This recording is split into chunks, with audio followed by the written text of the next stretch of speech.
میون، میں نے حیرانی سے پوچھا، یہ اچانک تم کیوں رو رہی ہو؟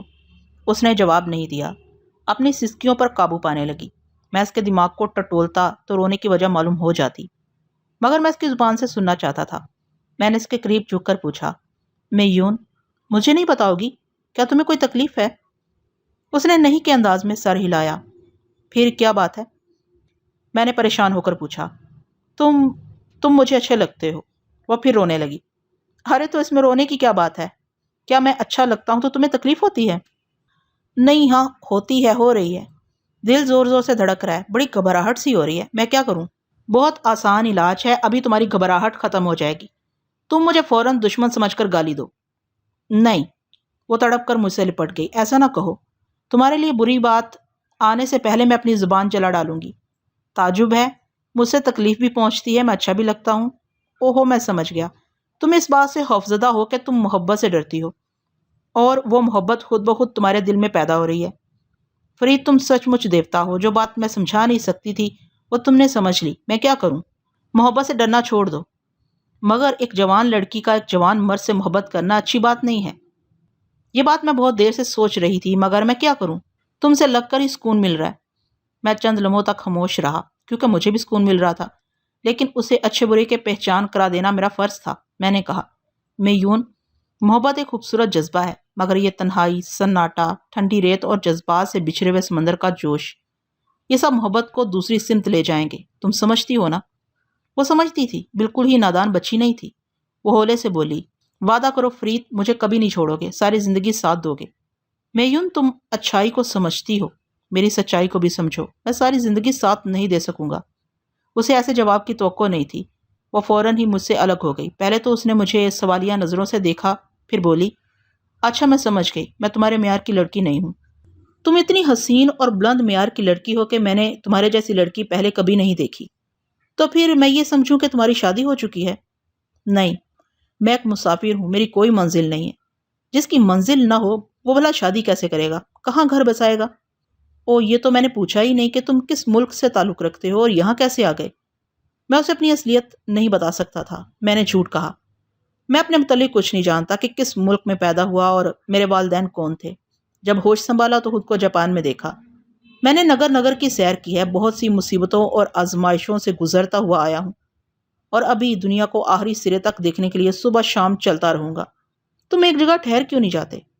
میں بہتا ہوا دریا ہوں، ٹھہر جانا میری فطرت کے خلاف ہے میون۔ میری زندگی میں بہت سی عورتیں آئی ہیں، میں وقت کے ساتھ آگے بڑھ گیا، وہ پیچھے رہ گئیں۔ میں چاہتا تو تم سے یہ باتیں چھپا لیتا، تم سے بھی کھیل کر آگے بڑھ جاتا اور تم پیچھے رہ جاتی، مگر تمہاری نیکی اور معصومیت نے مجھے متاثر کیا ہے۔ تم بہت نازک ہو، تمہیں محبت کا بہلاوا دے کر جاؤں گا تو تم ٹوٹ جاؤ گی۔ وہ چپ چاپ ریت پر بیٹھی سر جھکائے سنتی رہی، اپنی مٹھی میں ریت کو سمیٹ کر بھینچتی رہی۔ میں نے کہا، بہتر ہے کہ محبت میں اتنی دور نہ جاؤ کہ واپس نہ آ سکو، اور اگر واپس آؤ بھی تو صدمہ برداشت نہ کر سکو۔ اس نے ایک سرد آہ بھری، پھر آہستگی سے اٹھ کر کھڑی ہو گئی۔ اب میں اس کے دماغ کو اور دلی کیفیت کو سمجھ رہا تھا۔ وہ مجھ سے دور جا رہی تھی، اس کے پاؤں ریت میں دھنس رہے تھے، وہ جذبوں میں دھنستی جا رہی تھی۔ پھر وہ چند قدم کے فاصلے پر جا کر بیٹھ گئی۔ میں کیا کروں؟ وہ سوچنے لگی۔ میں واپس آ گئی ہوں، مگر میرا دل، میرا دماغ اور میری روح سب کچھ اس کے پاس ہے۔ میں کیسی کمزور ہوں کہ بہک رہی تھی، اور وہ کیسا شہزور ہے کہ اس نے مجھے سنبھال لیا۔ وہ ہر بار مجھ پر اپنی شخصیت کی گہری چھاپ لگا دیتا ہے۔ اب میں ایسے شخص کو کیسے بھول جاؤں، کیسے دور ہو جاؤں؟ وہ ریت پر اوندے منہ لیٹ کر رونے لگی۔ میں نے بروقت ایک دانشمندانہ فیصلہ کیا تھا۔ جو لڑکی محبت کے ابتدائی مرحلہ میں جدائی برداشت نہ کر سکے اور رونا شروع کر دے، وہ میری دائمی جدائی کا وقت آتے ہی صدمے سے مر جائے گی۔ میں ایسی نیک سیرت اور معصوم لڑکی کی زندگی سے نہیں کھیل سکتا تھا، اس لیے ذرا سنگدل بن کر اسے رونے کے لیے چھوڑ دیا۔ میں نے سوچا تھوڑی دیر بعد اسے سمجھاؤں گا۔ تھوڑا وقت گزارنے کے لیے میں نے سگریٹ نکالا، مگر اسے سلگانا نصیب نہ ہوا۔ میری گردن پر اچانک ہی ریوالور کی نال آ کر ٹھہر گئی، پھر گراہٹ سنائی دی، خبردار، ذرا بھی حرکت کی تو گولی مار دوں گا۔ ایک میرے پیچھے تھا اور دوسرے نے میرے سامنے سے میرا ریوالور اٹھا لیا، تیسرا میرے بائیں آ کر کھڑا ہو گیا۔ میون نے آوازیں سن کر سر اٹھایا، پھر چیخ پڑی۔ اس کے جواب میں ایک عورت کی آواز سنائی دی، لڑکی، چلاؤ مت، ورنہ تمہارے آدمی کو گولی مار دی جائے گی۔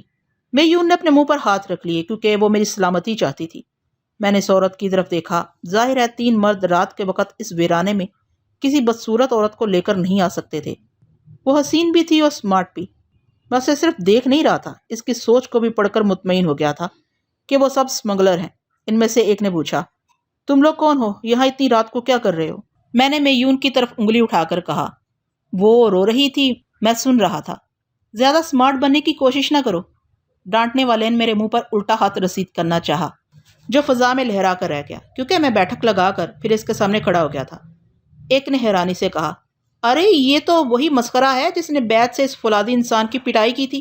میں نے اس شخص کو پہچاننے کی کوشش کی۔ اس نے آگے بڑھ کر مجھ سے کہا، مسٹر، میں وہی ہوں۔ میں آہنی سلاح لے کر اس فولادی انسان سے ٹکرانے گیا تھا، مگر اس نے دونوں ہاتھوں سے لوہے کی سلاح کو موڑ دیا تھا۔ مجھے یاد آ گیا، وہ ریسٹورنٹ میں ڈائمنڈ پر روب جمانے گیا تھا، پھر خود ہی ڈر کر بھاگ گیا تھا۔ اس نے اس حسین عورت کو مخاطب کیا، لیڈی سارا، میں نے آپ سے اسی جوان کا ذکر کیا تھا۔ لیڈی سارا کی بھویں تن گئی، حسن کچھ اور غضبناک ہو گیا۔ وہ مجھے سر سے پاؤں تک دیکھتی ہوئی بولی، آدمی کی بجائے پہاڑ معلوم ہوتے ہو۔ مجھے یقین نہیں آتا کہ اس ڈیل ڈول میں اتنے پھرتیلے ہو جتنی کہ میں تعریفیں سن چکی ہوں۔ یہ کہتے ہی اس نے فلائنگ کک ماری، اچانک ہی فضا میں اچھلی میرے پاس آئی، پھر میری جگہ سے گزرتی ہوئی دور ریت پر جا کر چاروں شانے چت ہو گئی۔ مگر یہ ثابت ہو گیا کہ بڑی زوردار ہے، گرتے ہی سنبھلنا بھی جانتی ہے۔ دوسرے ہی لمحہ وہ جمناسٹ کے کرتب دکھاتی ہوئی الٹی کلابازی کھا کر کھڑی ہو گئی۔ اب وہ مجھے تعریفی نظروں سے دیکھ رہی تھی۔ میں نے کہا، میں اپنے پھرتیلے پن کا یقین دلاؤں گا تو تمہارے ساتھی سر پکڑ کر روئیں گے۔ وہ آنکھیں سکیڑ کر بولی، یہ مت بھولو کہ تمہارے آس پاس ریوالور ہیں۔ میں نے ہنستے ہوئے کہا، ہاتھی کے دانت ہیں، میں نے گھاٹ گھاٹ کا پانی پیا ہے، اپنے تجربے سے کہتا ہوں کہ مجھ پر گولی نہیں چلائی جائے گی۔ حالانکہ میں خیال ہانی کے ذریعے ان کے ارادوں کو سمجھ رہا تھا۔ لیڈی سارا نے کہا، تم ذہین بھی ہو، مجھے بتاؤ کہ ہم تمہیں گولی کیوں نہیں ماریں گے؟ اس لیے کہ فائرنگ کی آواز رات کے سناٹے میں آبادی تک جائے گی، پھر وہاں کے لوگ خصوصاً قانون کے محافظ ادھر آ جائیں گے۔ لیڈی سارا کی بھویں پھر تن گئیں۔ اس نے اپنی حیرانی کو چھپاتے ہوئے پوچھا، قانون کے محافظ ہمارا کیا بگاڑ لیں گے؟ میں نے اس کے ایک ساتھی کی طرف اشارہ کر کے جھوٹ کہا، میں نے شام کے وقت تمہارے اس آدمی کو ریسٹورنٹ کے پیچھے دیکھا تھا، ایک عورت سے رومانس کر رہا تھا اور کہہ رہا تھا کہ آج رات ہمارا مال بلیک پورٹ سے جائے گا، مجھے کافی رقم ملے گی، پھر میں تمہارے لیے گہنے بنوا دوں گا۔ سب اپنے اس ساتھی کو گھور کر دیکھنے لگے۔ اس نے جھلا کر کہا، یہ جھوٹ کہتا ہے، میں نے کسی بھی عورت سے یہ بات نہیں کہی۔ میں شٹ اپ، لیڈی سارا نے ڈانٹ کر کہا، اگر تم نے کسی سے نہیں کہا تو یہ بات اس شخص تک کیسے پہنچ گئی؟ کیا یہ جادوگر ہے؟ لیڈی سارا، میں قسم کھا کر کہتا ہوں کہ میں نے… لیڈی سارا نے حکم دیا کہ اس کی آواز بند کی جائے۔ ایک ساتھی نے قسم کھانے والے کی کنپٹی پر ریوالور کی نال رکھ دی۔ وہ ایک دم سے چپ ہو گیا۔ پھر لیڈی سارا نے مجھ سے پوچھا، میرے ماتحت نے کسی سے صرف مال لے جانے کی بات کہی تھی، تم نے یہ کیسے سمجھ لیا کہ وہ مال قانون کے خلاف ہوگا؟ میں نے کہا، اس کا جواب میں سب کے سامنے نہیں دے سکتا۔ وہ بولی، یہاں سب اپنے ہی لوگ ہیں۔ ہاں، تمہارے اپنے بھروسے کے آدمی ہیں، اور بھروسے کے ایک آدمی کی حماقت سے بات مجھ تک پہنچ گئی۔ لیڈی سارا، بہت زیادہ اعتماد اچھا نہیں ہوتا، مجھ سے جواب چاہتی ہو تو تنہائی میں باتیں کرو۔ وہ تنہائی میں باتیں نہیں کر سکتی تھی کیونکہ میرا پھرتیلا پن دیکھ چکی تھی۔ اس نے پوچھا، کیا تم انگریزی کے علاوہ کوئی اور زبان جانتے ہو؟ میں نے اسے بتایا کہ اردو اور جاپانی جانتا ہوں۔ اس نے جاپانی زبان میں کہا، میں یہ زبان سمجھتی ہوں، تم میرے سوال کا جواب دو۔ میں نے کہا، میرے ساتھ یہ چینی دوشیزہ، یہ بہت معصوم اور نیک لڑکی ہے، اس کے سامنے یہ نہیں کہہ سکتا کہ میں بھی اسمگلروں کے ساتھ رہ چکا ہوں۔ تمہارے ساتھی نے اپنی محبوبہ کے سامنے بلیک پورٹ کی بات کہی تھی۔ اسمگلروں کی اصطلاح میں بلیک پورٹ سمندر کے ساحل کو کہا جاتا ہے جہاں سے اسمگلنگ کا مال درآمد یا برآمد کیا جاتا ہے۔ اس طرح میں نے سمجھ لیا کہ تم سب میری ہی برادری کے لوگ ہو۔ اس نے پوچھا، تمہارا تعلق کس بندرگاہ سے ہے؟ میں نے جواب دیا، ہندوستان کے دریائے ہگلی سے ہم برما اور تھائی لینڈ میں چرس لے جاتے تھے اور واپسی میں تھائی لینڈ سے افیون لاتے تھے۔ آج سے 20 دن پہلے زبردست پولیس مقابلہ ہوا، ہمارے بہت سے آدمی مارے گئے، کچھ جان بچا کر بھاگے، میں بھاگ کر یہاں پناہ لینے آ گیا۔ میں لیڈی سارا کی فطرت اور پیشے کے عین مطابق معقول جواب دے رہا تھا اور وہ متاثر ہو گئی۔ اس نے پوچھا، اب یہاں سے کہاں جاؤ گے؟ میں نے بڑی لاپرواہی سے کہا، ابھی عیش کر رہا ہوں، لیکن میری عیاشی کا اس معصوم لڑکی سے کوئی تعلق نہیں ہے۔ یہ بیچاری ایک بلیک میلر کے ہتھے چڑھ گئی تھی۔ میں اس کے رشتہ داروں کے پاس اسے ہانگ کانگ پہنچانے کے بعد اپنے مستقبل کے بارے میں کوئی منصوبہ بناؤں گا۔ اس نے پوچھا، اس لڑکی کو ہانگ کانگ کیسے لے جاؤ گے؟ جیسے اسمگلنگ کا مال لے جایا جاتا ہے۔ وہ طنزیہ انداز میں بولی، یہ ہندوستان اور تھائی لینڈ کا سمندر نہیں ہے، یہاں بڑے بڑے اسمگلروں کا پتا پانی ہو جاتا ہے۔ ہوتا ہوگا، ابھی تم نے اور تمہارے ساتھیوں نے اس خشکی پر میرا پھرتیلا پن اور ذہانت دیکھی ہے، یہ بھی دیکھا ہے کہ میں ایک فولادی انسان کو صرف ایک بیت کی چھڑی پر کیسے نچاتا ہوں۔ لیڈی سارا،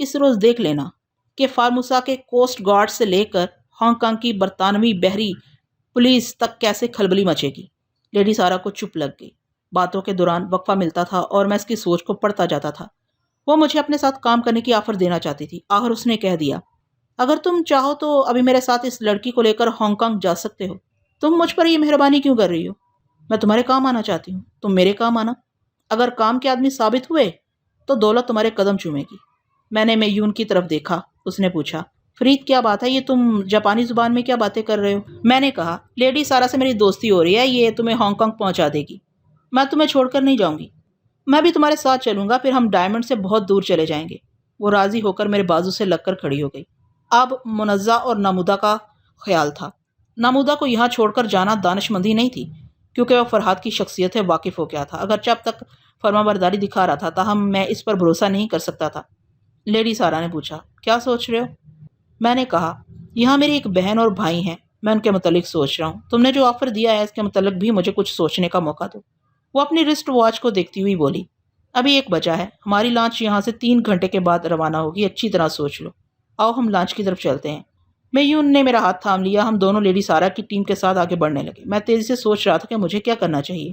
میون کو ہانگ کانگ پہنچانے کا یہ اچھا موقع ہاتھ آیا تھا، لیکن اس طرح نامودہ چھوٹ جاتا۔ اگر نامودہ کے لیے وہاں رک جاتا تو میون بھی میرا ساتھ نہ چھوڑتی، اور اس کے ساتھ رہتے ہوئے ڈر لگتا تھا کہ پتہ نہیں کب اس کی قربت سے بہک جاؤں، اور میں اسے اپنی قربت کا ایسا روک نہیں لگانا چاہتا تھا کہ جسے وہ کبھی نہ بھلا سکے۔ آخر میں نے فیصلہ کیا کہ وہ جیسی یہاں آئی تھی ویسی ہی معصومیت کے ساتھ اسے واپس پہنچاؤں گا، اور نامودہ کو سوچ کے ذریعے دیکھتا اور پرکھتا رہوں گا۔ اگر اس نے کسی کو میری اصلیت بتانا چاہی تو اسے سخت سزائیں دوں گا۔ ویسے بھی وہ پہلی بار سزا پا کر راہ راست پر آ گیا تھا، شاید آئندہ سزا پانے کی حماقت نہ کرے۔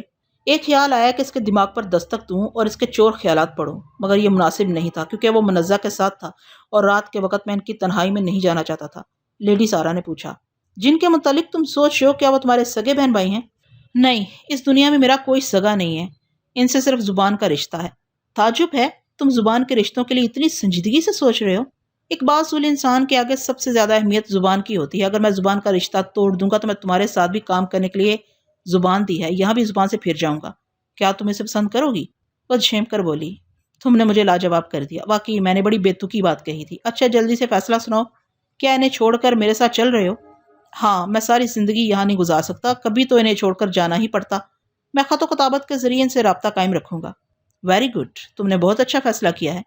میرے پاپا تم سے مل کر بہت خوش ہوں گے۔ تمہارے پاپا کہاں ہیں؟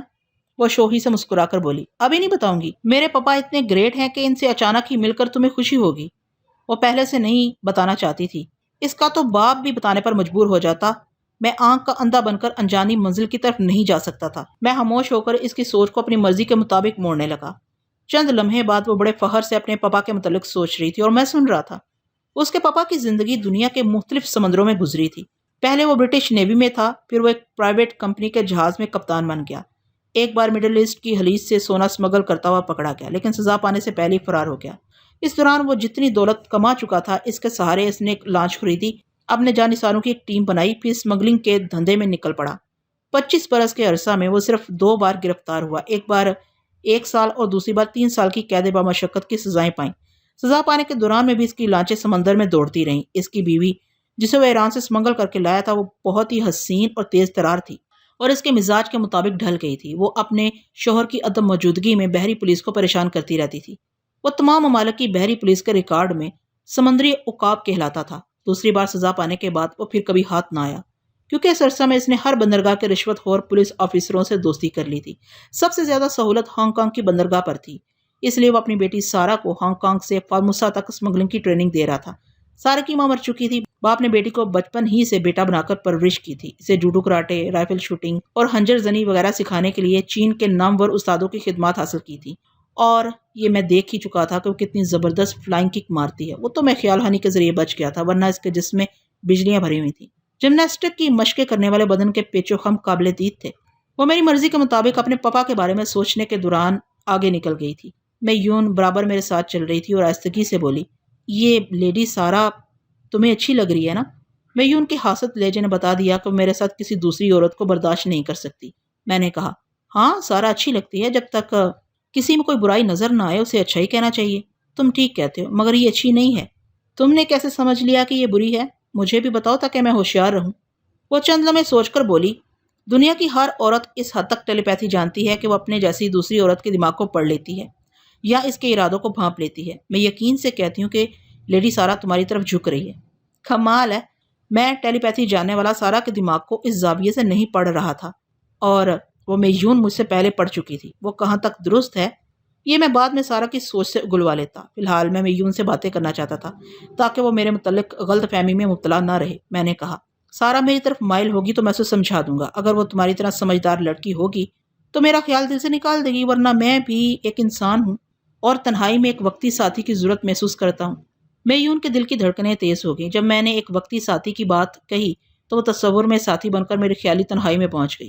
انسان تصور میں کہاں کہاں پہنچ جاتا ہے۔ جس محبوب سے شرماتا ہے اور اخلاقی پابندیوں میں رہ کر کتراتا ہے، تصور میں تمام پابندیوں کو توڑ کر محبوب کی آغوش میں خود کو پاتا ہے۔ جب وہ تصور کی دنیا سے نکلی تو اسے میری بات بہت بری لگی۔ اس نے کہا، تم نے جو وقتی ساتھی کی بات کہی ایسا یاش طبیعت کے لوگ کہتے ہیں۔ تم دیوتا ہو، تمہیں کسی ایک کا ہاتھ تھام کر ساری عمر ساتھ نبھانا چاہیے۔ تم مجھے دیوتا کہتی ہو اور بھول جاتی ہو کہ میں نیکی اور بدی کے درمیان سے گزرنے والا انسان ہوں۔ میری نیکی یہ ہے کہ میں تمہاری جیسی نیک لڑکیوں کو نہیں بہکاتا۔ میرا برا پہلو یہ ہے کہ کبھی کبھی حالات اور ضروریات سے مجبور ہو جاتا ہوں۔ ایسے وقت بھی میں اتنی نیکی ضرور کرتا ہوں کہ بند لفافے کو کھول کر کبھی اس کا خط نہیں پڑھتا۔ ہاں، لفافہ کھلا ہو تو پڑھ لیتا ہوں۔ وہ چپ رہ کر سوچنے لگی۔ میں کیا جواب دوں؟ میں لڑکی ہوں، ایسے موضوع پر کھل کر بحث نہیں کر سکتی۔ فرید کی ایک بات کے پیچھے ہزاروں ڈھکی چھپے باتیں ہوتی ہیں، مجھے ایسی باتیں کرنی نہیں آتی۔ اس نے کچھ دیر سوچنے کے بعد کہا، فرید، بعض لڑکیاں ایسی ہوتی ہیں جن کے دل اور جذبات صرف ایک ہی مرد کے لیے ہوتے ہیں، پھر وہ مرد ایسی کسی لڑکی کی قدر کیوں نہیں کرتا؟ قدر کرنا اسے کہتے ہیں کہ وہ ایسی لڑکی کو کھلونا نہ سمجھے، اسے سمجھائے کہ وہ کسی پردیسی یا خانہ بدوش کو اپنا محبوب نہ بنائے، جیسا کہ میں نے تمہیں سمجھایا ہے، تمہیں اس راستے پر آگے بڑھنے سے پہلے واپس جانے کا راستہ دکھایا ہے۔ کیا میں نے بے حیثیت مرد تمہاری قدر نہیں کی ہے؟ اکثر لڑکیاں اپنی قدر کسی اور طرح کرانا چاہتی ہیں۔ میں میون کے دل کی وہ بات سمجھ رہا تھا جسے وہ زبان سے سمجھا نہیں سکتی تھی۔ بیچاری جذبات اور اخلاقیات کے درمیان الجھ کر رہ گئی تھی۔ باتیں کرنے اور خیالات پڑھنے میں پتہ ہی نہ چلا کہ ہم کتنی دور نکل آئے ہیں۔ ہم ایسی جگہ رکے جہاں کچھ کشتیاں سمندر میں جا رہی تھیں، کچھ سمندر سے واپس آ رہی تھیں۔ ساحل پر لہریں غضبناک تھیں۔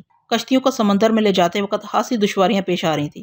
لیڈی سارا کے بہت سے ماتحت ماہی گیروں کے ساتھ مل کر سمندر سے لڑ رہے تھے اور کشتیاں لے جا رہے تھے۔ ایک طرف ایک شخص کھڑا حساب کتاب میں مصروف تھا۔ لیڈی سارا نے پوچھا، اور کتنا مال رہ گیا؟ اس نے ادب سے سلام کرتے ہوئے جواب دیا، بس یہ آخری کھیپ ہے۔ آپ کے پاپا کئی بار آپ کو پوچھ چکے ہیں، فوراً چلی جائیں۔ ان کی لانچ سمندر میں کہیں بہت دور کھڑی ہوئی تھی۔ وہاں تک پہنچنے کا طریقہ کار یہ تھا کہ کشتی پر جانے والے افراد ساحل پر کشتی کو چاروں طرف سے تھام کر کھڑے ہو جاتے تھے۔ جب لہریں ساحل پر آتی اور کشتی زمین کو چھوڑ کر پانی کی سطح پر آ جاتی تو اس پر سوار ہونے سے پہلے وہ کشتی کو لے کر سمندر کی طرف دوڑتے چلے جاتے۔ ایسے وقت ساحل سے واپس آنے والی لہریں اپنی طرف سے بھی انہیں سمندر کی طرف دھکیل کر لے جاتی۔ پھر اس سے پہلے کہ لہریں دوسری بار ساحل کی طرف جائیں، وہ سب اچھل کر کشتی پر سوار ہوتے ہی چپو سنبھال لیتے، پھر کشتی کو کھیتے ہوئے سمندر کے سینے پر آگے بڑھتے چلے جاتے۔ ہم نے میون کو کشتی کے درمیانی حصے میں بٹھا دیا۔ کشتی کے اگلے حصے کو 2 آدمی اور پچھلے حصے کو میں اور سارا تھام کر کھڑے ہو گئے۔ پھر لہریں آئی، کشتی اوپر کو اٹھی اور ہم سب سمندر کی طرف دوڑتے چلے گئے۔ ایسے طریقہ کار کو بیان کر دینا اور بات ہے اور عملی طور سے گزرنا اور بات ہے۔ کشتی کو لہروں کی مخالف سمت لے کر دوڑتے وقت پتہ چلتا ہے کہ سمندر کیسا غضبناک اور طاقتور ہوتا ہے۔ ذرا بھی قدم اکھڑ جائیں تو لہریں انسان کو تنکے کی طرح اچھال کر پھینک دیتی ہیں۔ اگر میں تنہا ہوتا تو شاید تنکے کی طرح واپس ساحل پر پہنچ جاتا، کیونکہ وہ میرا پہلا تجربہ تھا۔ مگر حیرت ہوئی کہ کشتی کے آس پاس 3 تجربہ کار بندے تھے۔ ان میں سارا قابل تحسین تھی۔ میں نے پہلی بار ایک حسین دوشیزہ کو سمندر کی قوتوں سے ٹکراتے دیکھا۔ وہ خود پھنکارتی ہوئی ایک لہر تھی، تار پیڈرو کی طرح سمندر کے وجود میں سرنگ بناتی ہوئی گزرتی تھی۔ عورتوں کی کمزوری اور نزاکتیں سے چھو کر بھی نہیں گزر رہی تھی۔ جب ہم کشتی کو لے کر دوڑتے گئے تو پانی پہلے ہماری پنڈلیوں تک تھا، پھر بڑی تیز رفتاری سے ہماری کمر تک آیا، پھر سینے تک آیا۔ اس وقت تک میں ثابت قدمی سے ان کے ساتھ دوڑتا جا رہا تھا۔ جب پانی گردن تک پہنچا تو میرے قدم اکھڑ گئے۔ سمندر کا دماغ نہیں ہوتا، ورنہ میں ٹیلی پیتھی کے ذریعے اس کی تہہ میں اپنے قدم جما لیتا۔ خدا کو عزت رکھنی تھی۔ میرے قدم اکھڑنے کے چند لمحے بعد ہی ساحل سے واپس آنے والی لہروں نے ہمیں سمندر کی طرف دھکیل دیا۔ سب ہی نے کشتی پر چھلانگ لگائی۔ میں نے بھی سارا کے پاس پہنچ کر چپو سنبھال لیا۔ ہمارے ہانپنے کی آوازیں ایسی تھی جیسے سمندر کے جواب میں پھنکار رہے ہوں۔ سارا کا سینہ دھونکنی کی طرح چل رہا تھا۔ چہرہ ایسے سرخ ہو گیا تھا جیسے لوہا آگ میں تپ رہا ہو۔ چپو چلانے کے دوران میں نے اسے دیکھا تو وہ میری طرف دیکھ کر مسکرانے لگی۔ اس کے چہرے پر ایسی خوشی تھی جیسے سہاگنوں کے چہروں پر ہوتی ہے۔ سہاگنیں اپنے شوہروں سے زیر ہو کر خوش ہوتی ہیں۔ وہ سمندر پر زبر ہو کر زبردست خوشیاں جیت لیتی تھی۔ میں نے سونیا کے بعد وہ دوسری عورت دیکھی جو مخالف قوتوں کو شکست دے کر آسودگی حاصل کرتی تھی۔ تقریباً آدھ گھنٹے تک چپو چلاتے رہنے کے بعد ہم اس لانچ کے پاس پہنچے۔ اسے لانچ کہنا مناسب نہ تھا، وہ اپنی جسامت میں ایک چھوٹا سا بحری جہاز تھا۔ یوں لگتا تھا کہ سمندر کے بیچ خشکی کا ایک بلند ٹیلہ ہو جو ابھر آیا ہو۔ اس کی بلندی سے رستے کی سیڑھی لٹک رہی تھی۔ پہلے میں یون کو اوپر بھیجا گیا، پھر ہم یکے بعد دیگرے اوپر پہنچ گئے۔ ہمارے سامنے 2 قدم کے فاصلے پر سمندری عقاب کھڑا ہوا تھا۔ وہ قد و قامت میں میرے برابر تھا۔ بڑھاپے میں اس کی صحت قابل رشک تھی۔ اگر بال سفید نہ ہوتے تو اسے کوئی بوڑھا نہ کہتا۔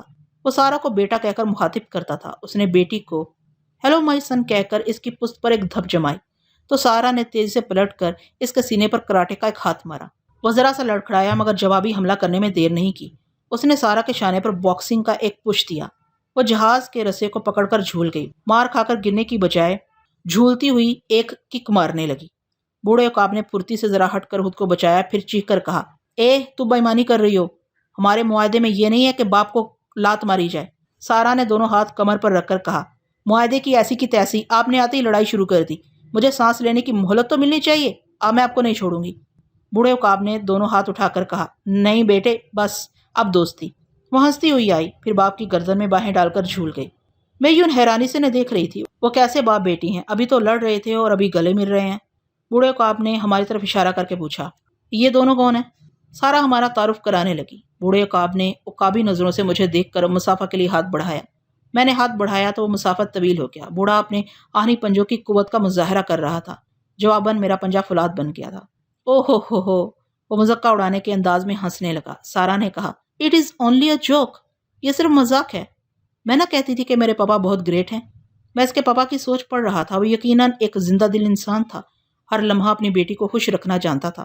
اس وقت بھی وہ بیٹی کو یہ تماشا دکھا کر خوش کرنا چاہتا تھا کہ تم جسے بہت زیادہ ذہین اور پرتیلا سمجھ رہی ہو وہ تمہارے باپ کے سامنے کچھ نہیں ہے۔ اب میرے مسافہ کی مضبوطی سے اسے یقین ہو گیا کہ میں موم کا مجسمہ نہیں ہوں۔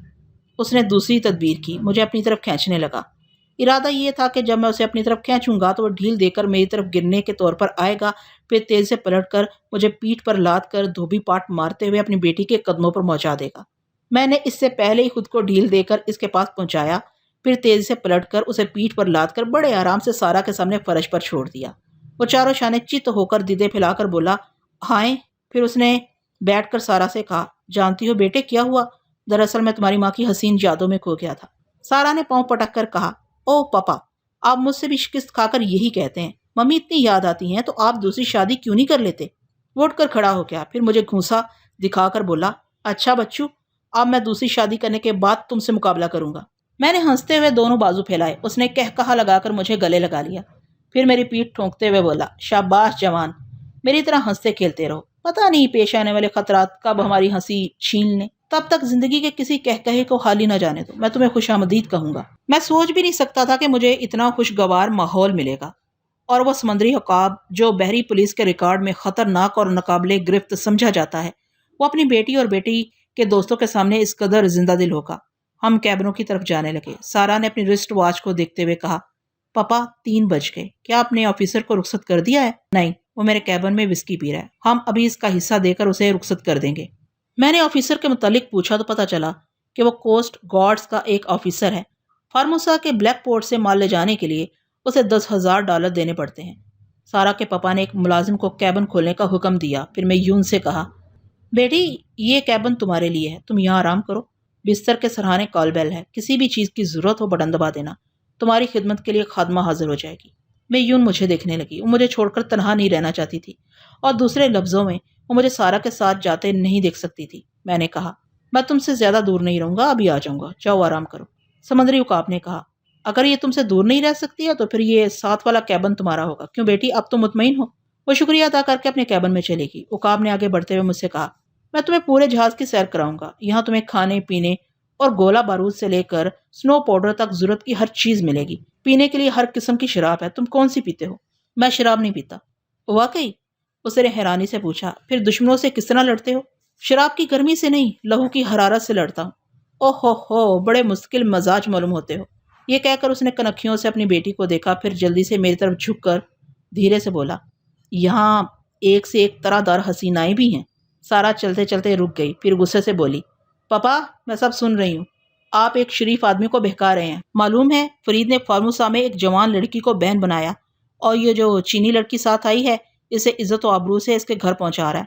آپ سے کتنی بار کہا ہے کہ دوسری شادی کر لیں، مجھے غصہ آئے گا تو آپ کی تمام حسیناؤں کو سمندر میں پھینک دوں گی۔ یہ کہہ کر وہ اپنے کیبن میں چلی گئی۔ پاپا نے مجھے مایوسی سے دیکھ کر پوچھا، کیا واقعی تم شریف یعنی واہیات قسم کے جوان ہو؟ میں نے ہنستے ہوئے پوچھا، آپ یہ بتائیں آپ کے یا رنگ رنگلیاں منانے سے بیٹی پر کیا اثر پڑتا ہوگا؟ اس نے سارا کے کیبن کے بند دروازے کو دیکھ کر کہا، کیا یہ بیٹی ہے؟ آفرید، میری زندگی کی سب سے بڑی ٹریجڈی یہ ہے کہ میں اسے بیٹا بنانے کی کوشش کی، یہ سچ مچ بیٹا بن گئی۔ اسے عورت کا کوئی جذبہ چھو کر نہیں گزرتا۔ میں نے کئی بار اسے سمجھایا منایا کہ کسی خوبرو جوان سے شادی کر لے، مگر یہ غصے سے انکار کر دیتی ہے۔ آخر انکار کی وجہ؟ میں نے پوچھا، کیا مردوں سے نفرت کرتی ہے؟ نفرت نہیں، دوستی کرتی ہے۔ کہتی ہے میں خود مرد ہوں اور کسی مرد سے شادی کرنے کا خیال مذاق خیز ہے۔ دراصل مجھ سے غلطی ہو گئی، میں نے اس انداز میں اس کی پرورش کی ہے کہ بچپن ہی سے اس کے اندر زنانہ حس ختم ہو گئی۔ یقین نہ ہو تو کبھی تم اسے شادی کی درخواست کر کے دیکھو۔ میں ایسی حماقت نہیں کروں گا۔ کیوں؟ اس نے پوچھا۔ اس لیے کہ سارا کی طرح میرے دماغ میں بھی شادی کا خانہ خالی ہے، وہ پر نہیں ہو سکتا۔ کیوں نہیں ہو سکتا؟ اس لیے کہ ہم لوگ مہماتی زندگی گزارتے ہیں، وہ بیوی بچوں کی زنجیروں میں خود کو باندھ کر نہیں رکھ سکتے۔ آپ نے جب سارا کو بھی ایسا ہی بنا دیا ہے تو اسے اس کے حال پر چھوڑ دیں۔ میں نے چھوڑ ہی دیا ہے، وہ تو میں تمہاری بات کا جواب دے رہا تھا کہ میری رنگ رلیوں کا اس لڑکی پر کوئی اثر نہیں پڑتا، یہ مجھے اور میری محبوباؤں کو نظر انداز کر دیتی ہے، تو یوں لگتا ہے جیسے یہ میری اماں جان ہے اور اپنے بچے کی غلطی کو معاف کر رہی ہے۔ میں نے ہنستے ہوئے کہا، آپ دونوں باپ بیٹی کا جواب نہیں ہے۔ ہم باتیں کرتے ہوئے آگے بڑھتے رہے۔ اس نے کیبن کے سامنے رک کر کہا، یہ میرا کیبن ہے، اندر آؤ۔ وہ دروازہ کھول کر اندر گیا، میں اس کے پیچھے تھا۔ وہ کیبن اتنا خوبصورت اور آرام دہ تھا کہ وہاں پہنچتے ہی آرام سے ہاتھ پاؤں پھیلا کر آرام کرنے کو دل چاہتا تھا۔ ایک کرسی پر ایک پولیس آفیسر نیلی وردی میں نظر آیا، وہ وسکی سے شغل کر رہا تھا۔ اس نے مجھے سوالیہ نظروں سے دیکھا، پھر بوڑھے عقاب سے کہا، اب میں اٹھنے ہی والا تھا، مجھے واپس جانا چاہیے۔ ہاں آپ کو دیر ہو رہی ہے، میں ابھی آپ کے ساتھ چلتا ہوں، ذرا ایک منٹ۔ بوڑھا عقاب آہنی سیف کے پاس جا کر اسے کھولنے لگا۔ میں رشوت خور آفیسر کی بے چینی دیکھ رہا تھا۔ وہ سیف کی جانب یوں دیکھ رہا تھا جیسے کبھی دولت دیکھی ہی نہ ہو۔ میرے دل میں آیا کہ ایسے لالچی انسانوں کی سوچ بھی پڑھنی چاہیے، لہٰذا میں دوسرے ہی لمحہ اس کے دماغ کی بند کتاب کو کھول کر پڑھنے لگا۔ یہ ٹیلی پیتھی کا علم نہ ہوتا تو میں کہاں ہوتا؟ شاید دشمن اب تک مجھے منو مٹی کے نیچے سلا چکے ہوتے اور میں دوسروں کے کام آنے کے لیے زندہ نہ رہتا۔ میں نے اچانک ہی بوڑھے عقاب سے پوچھا، کیا آپ کے سیف میں تھوڑا بہت زہر ہے؟ بوڑھے عقاب نے پلٹ کر ہنستے ہوئے پوچھا، کیا زہر کھانے کا ارادہ ہے؟ اتنے میں سارا آ گئی۔ اس نے بیٹی سے کہا، لو تمہارا یہ دوست بھری جوانی میں زہر مانگ رہا ہے۔ میں نے کہا، میں مانگ نہیں رہا ہوں، پوچھ رہا ہوں، اگر آپ نے یہاں زہر رکھا ہو تو مجھے بتائیں۔ بوڑھے عقاب نے کہا، ابھی میرے ہنسنے کھیلنے کے دن ہیں، اس لیے میں اپنے کیبن میں زہر نہیں رکھتا۔ میں نے آفیسر کو مخاطب کیا، کیا آپ کے پاس زہر ہے؟ وہ بگڑ کر کرسی سے اٹھ گیا۔ یہ کیا بکواس ہے؟ آپ یہ کس پاگل آدمی کو یہاں لے آئے ہیں؟ آپ مجھے فوراً رخصت کر دیں۔ میں نے کہا، آفیسر آرام سے بیٹھو، میں اس کیبن میں زہر کی بو سونگھ رہا ہوں، جب تک میں زہر کو تلاش نہیں کروں گا تم اس کیبن سے باہر نہیں جاؤ گے۔ میری سنجیدگی اور بگڑے ہوئے تیور دیکھ کر دونوں باپ بیٹی بھی سنجیدہ ہو گئے۔ سارا نے حیرانی سے پوچھا، کیا تم ماہر سمیات ہو کہ زہر کی بو پہچان لیتے ہو؟ میں نے واٹر کولر کا ڈھکنا کھولتے ہوئے کہا، پہلے میں اپنا کام کر لوں پھر تمہارے سوال کا جواب دوں گا۔ میں نے کولر کے پانی کو سونگا، پھر اسے بند کر کے وسکی کی کھلی ہوئی بوتل کی طرف جانے لگا۔ اس دوران میں آفیسر کے دماغ میں بھی موجود تھا۔ جیسے ہی وہ گھبرا کر ریوالور نکالنے کے لیے ہاسٹل کی طرف ہاتھ لے گیا، میں نے اس پر چھلانگ لگائی، اسے لیے ہوئے فرش پر آیا۔ ریوالور ہاسٹل سے نکل چکا تھا مگر میری گرفت میں تھا۔ میں نے اس کی نال آفیسر کی پسلی سے لگا کر کہا، سارا وسکی کی بوتل سے ایک جام بنا کر آفیسر کو پیش کرو، یہ ہمیں بتائے گا کہ زہر کا ذائقہ کیا ہوتا ہے۔ دونوں باپ بیٹی کی سمجھ میں بات آ گئی، انہوں نے حیرانی سے ہمیں دیکھا۔ میں آفیسر کے ساتھ فرش پر بیٹھا ہوا تھا، پھر سارا آگے بڑھ کر ایک جام بنانے لگی۔ آفیسر نے گڑ گڑا کر کہا، نہیں میں نہیں پیوں گا، ابھی تو تم اس بوتل سے پی رہے تھے۔ وہ جواب نہیں دینا چاہتا تھا۔ میں نے ریوالور کی نال اس کی کنپٹی پر رکھ دی۔ سارا جام لے کر اس کے سامنے کھڑی ہو گئی۔ تب اس نے کہا، میں نے اپنے لیے آخری جام بنانے کے بعد بوتل میں زہر ملا دیا تھا۔ میں اپنے سامنے سی ایگل کو پینے کا موقع نہ دیتا، جلدی رخصت ہونے کے بہانے اسے جہاز کے عرشے تک لے جاتا، وہاں سے میں کشتی پر سوار ہو کر ساحل کی طرف چلا جاتا۔ اس کے بعد اب میں کیا کہوں؟ سارا نے کہا، اس کے بعد پاپا یہاں آتے، اس بوتل سے چند گھونٹ پی کر ہمیشہ کی نیند سو جاتے۔ عقاب نے کہا، بیٹے ذرا یہ جام اسے پلا کر تو دیکھو کہ تمہارا باپ ہمیشہ کی نیند کیسے سو جاتا۔ اس نے ہاتھ جوڑ کر کہا، مجھے معاف کر دو ایگل، آئندہ میں تمہارا وفادار بن کر رہوں گا۔ عقاب نے اسے پچکارتے ہوئے کہا، اچھا تو پھر وفاداری دکھاؤ، یہ بتاؤ کہ مجھے مارنا کیوں چاہتے تھے؟ اس نے جواب دیا، مجھے حکومت کی طرف سے انعام ملتا، ترقی ہوتی، تم گرفت میں نہیں آتے تھے، اس لیے تمہیں اس طرح مارنے کا منصوبہ بنایا گیا تھا۔ اس نے بوڑھے عقاب کو قائل کر دیا، مگر اس کی سوچ کہہ رہی تھی کہ وہ حکومت کا وفادار نہیں ہے، بات کچھ اور ہے۔ میں نے کہا، آفیسر تمہاری باتوں میں صداقت نہیں ہے، اگر تم حکومت کے وفادار ہوتے تو ایک عرصہ سے سمگلروں کا مال نہ کھاتے۔ حکومت تمہیں سونے کا تمغہ اور ماہانہ $800 کی ترقی دے گی، جبکہ تم ایگل سے ہزاروں ڈالر حاصل کرتے رہتے ہو۔ تم اتنے احمق نہیں ہو سکتے کہ سونے کا انڈا دینے والی بطخ کو یوں ہی ذبح کر دو۔ سارا اور عقاب دونوں میرے دلائل کو تسلیم کرتے ہوئے تائید میں سر ہلا رہے تھے۔ آفیسر کے ہاتھ پاؤں مارے دہشت کے کانپ رہے تھے، مگر وہ کچھ کہنا نہیں چاہتا تھا۔ عقاب نے کہا، تم میرے قاتل بن کر آئے ہو؟ کیا تمہیں بھیجنے والوں نے یہ نہیں بتایا کہ میں اپنے دشمنوں کو کیسی اذیت دے کر ان کی زبان کھلواتا ہوں؟ دیکھو میں 3 تک گنتا ہوں، اگر تم نے زبان نہ کھولی تو میں تمہارے جسم سے چھوٹی چھوٹی بوٹیاں کاٹوں گا اور تمہیں تمہارا گوشت کھلاتا جاؤں گا۔ یہ کہہ کر عقاب نے اپنے بستر کے سرہانے سے ایک لمبا چاقو نکال کر اسے کھولتے ہوئے کہا، 1 2 بتاتا ہوں، ابھی بتاتا ہوں۔ مجھے پرنس موڈی نے بھیجا ہے، اس نے مجھے $1,00,000 دیے ہیں۔ میں اتنی بڑی رقم کا کبھی خواب میں بھی نہیں سوچ سکتا تھا۔ جب وہ رقم میرے ہاتھوں میں آئی تو میں یہ بھول گیا کہ پرنس موڈی کا منصوبہ ناکام بھی ہو سکتا ہے، لیکن منصوبہ ایسا جامع اور مکمل تھا کہ تم مجھ پر شبہ نہیں کر سکتے تھے۔ پچھلے 4 سال سے میری تمہاری دوستی ہے، سمجھوتا ہے۔ تم مجھے اپنے کیبن میں لا کر بٹھاتے ہو اور میرے لیے بوتل کھول دیتے ہو۔ میں تمہارے اعتماد سے فائدہ اٹھا کر بڑی کامیابی سے یہاں سے جا رہا تھا، مگر نہ جانے یہ زہر سونگنے والا کہاں سے آ گیا۔ دونوں باپ بیٹی مجھے احسان مندی سے دیکھنے لگے۔ میں نے اس سے کہا، کام کی بات کرو، یہ بتاؤ ایگل کی موت سے پرنس موڈی کو کیا فائدہ حاصل ہوتا؟ عقاب نے کہا، میں بتاتا ہوں، وہ مجھے مار کر سمندر پر میری حکمرانی ختم کرنا چاہتا ہے۔ سارا نے کہا، ایک بات اور ہے، پرنس موڈی نے مجھ سے شادی کرنے کا ارادہ ظاہر کیا تھا، میں نے انکار کیا تو وہ زبردستی پر اتر آیا، مجبوراً مجھے اس کی پٹائی کرنا پڑی۔ وہ اس ذلت کا بھی انتقام لینا چاہتا ہے۔ آفیسر نے کہا، ہاں یہی بات ہے۔ کل رات کو یہ جہاز جب کولون کی بندرگاہ پر پہنچے گا تو ان کے منصوبے کے مطابق جہاز سے ایگل کی لاش اتاری جائے گی۔ دستور کے مطابق لاش کے لیے قبرستان سے گاڑی آئے گی۔ سارا اپنے باپ کی لاش کے ساتھ اس گاڑی میں جائے گی اور پرنس موڈی کے اڈے پر پہنچ جائے گی، کیونکہ اس گاڑی کا ڈرائیور اور 2 مسلح جوان سب ہی پرنس موڈی کے اپنے آدمی ہوں گے۔ عقاب نے اپنی تھوڑی کھجاتے ہوئے کہا، اس نے بڑی زبردست پلاننگ کی ہے۔ تم حرام کی اولاد، تم اس پلاننگ میں اپنے حصے کا کام کر ہی چکے ہو۔ تم نے تو وسکی میں زہر ملا دیا اور میں اسے پی کر مر چکا ہوں۔ اب میں اپنی لاش پرنس موڈی کے پاس پہنچاؤں گا۔ آفیسر کا چہرہ ایسے زرد پڑ گیا تھا جیسے بدن کا تمام خون خشک ہو چکا ہو۔ وہ سمجھ گیا تھا کہ اس کی موت یقینی ہے۔ عقاب نے بستر کے سرہانے جا کر کال بیل کا بٹن دبا دیا۔ ذرا سی دیر میں ایک ملازم حاضر ہو گیا۔ وہ اپنے آقا کا حکم سن کر واپس گیا، پھر 4 مسلح جوانوں کو ساتھ لے آیا۔ عقاب نے آفیسر کی طرف اشارہ کرتے ہوئے کہا، اسے زندہ رکھنا ہے، اس بات کا خاص خیال رکھو کہ یہ خودکشی کرنے کے لیے سمندر میں چھلانگ نہ لگائے۔ ہانگ کانگ میں اس کی لاش ہمارے کام آئے گی۔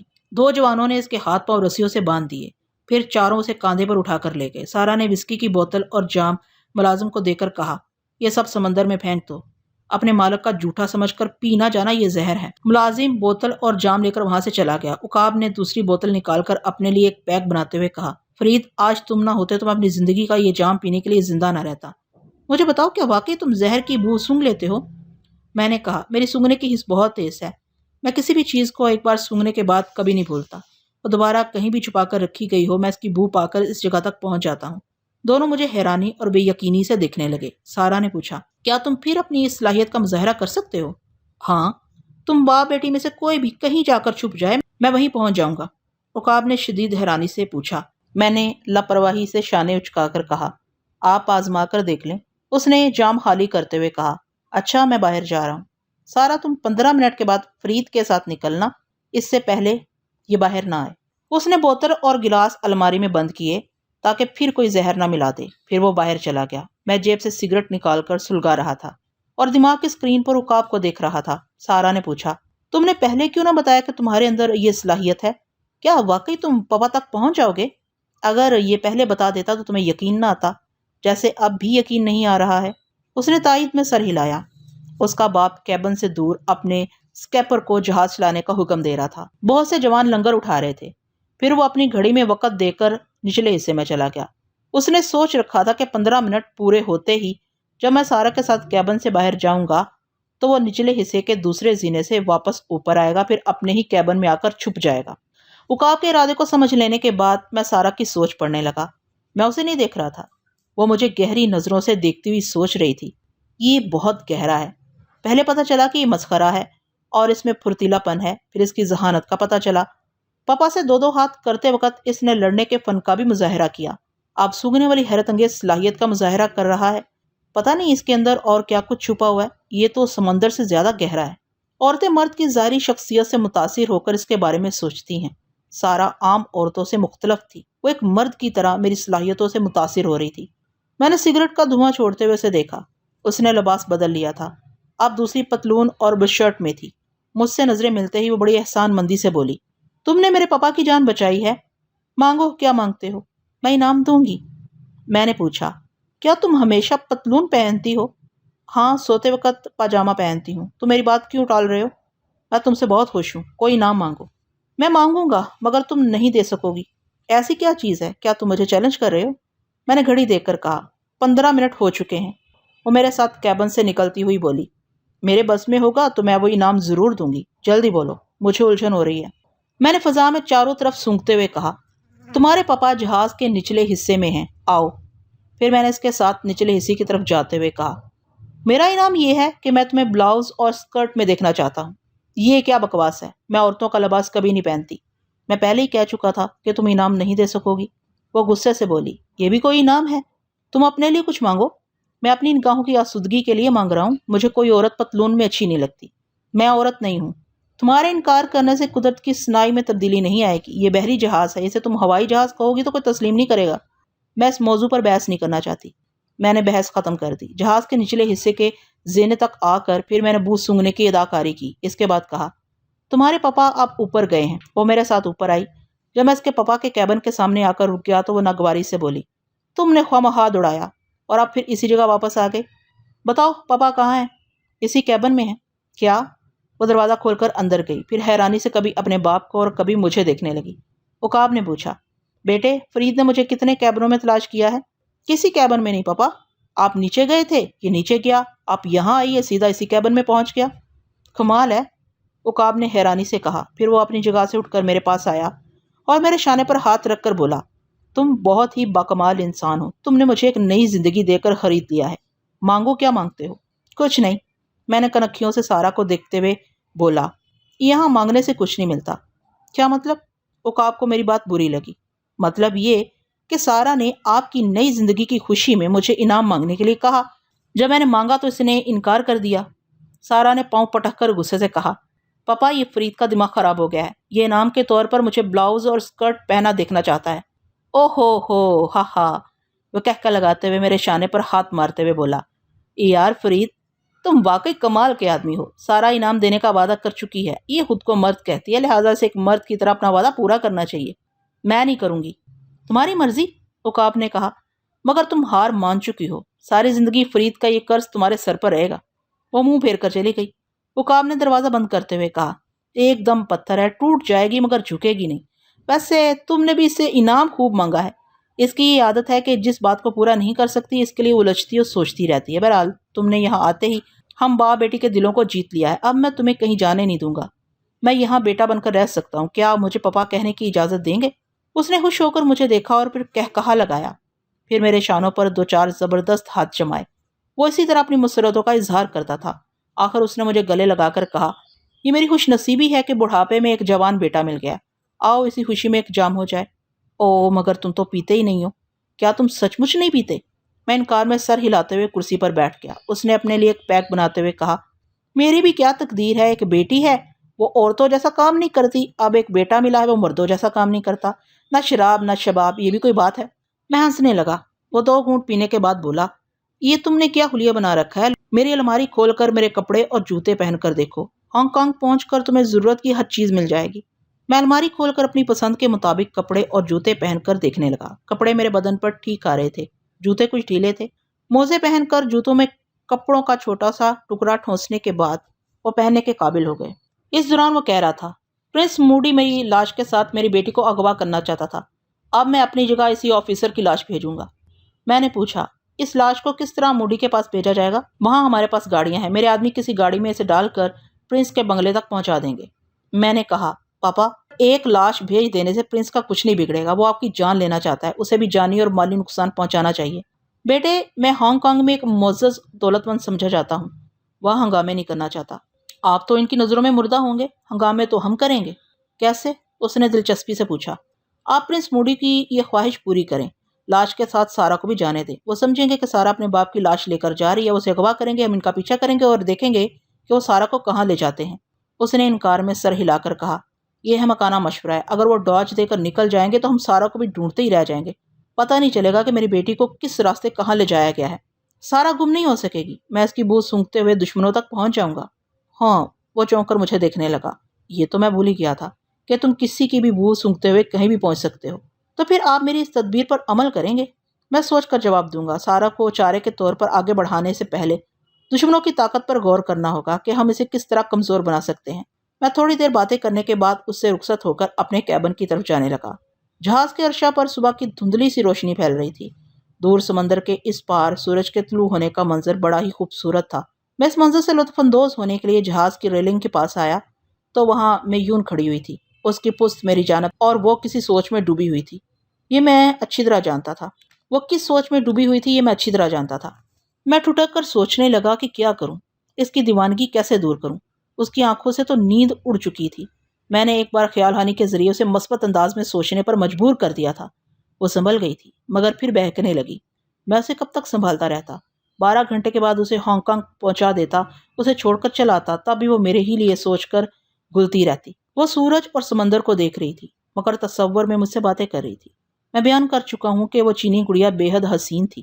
اسے دیکھ کر کئی بار میری توبہ ٹوٹ چکی تھی، اس کے باوجود میں حتی المکان اس کی معصومیت کو برقرار رکھنا چاہتا تھا۔